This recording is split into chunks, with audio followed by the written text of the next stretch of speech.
to the content that can be produced.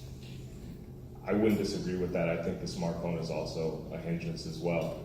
For one of the main reasons, because part of journalism is having conversations, it's discussing, it's talking with people. When we get away from that, it really does make it difficult to tell good stories. And when you get into a newsroom, part of that discussion is also talking to your peers, discussing the merits of the story, the nuances of the story.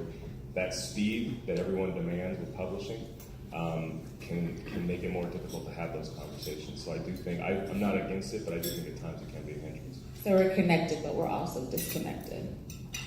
I always say the great thing about the internet is that everybody has a voice. The bad thing about the internet is that everybody has a voice, right? So you can be someone who can create your own platform, but if you don't learn the fundamentals of journalism, speech, or any of that, but yet you're just as popular as someone in this room, people start to take that person as credibility.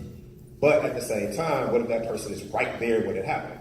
So what needs to be taught is the same thing that kind of was taught before we got the devices in the first place, was how to be critical in ourselves when we're consuming this information, and we have to be able to pass that knowledge down. Like, how do you able to, what's the works cited?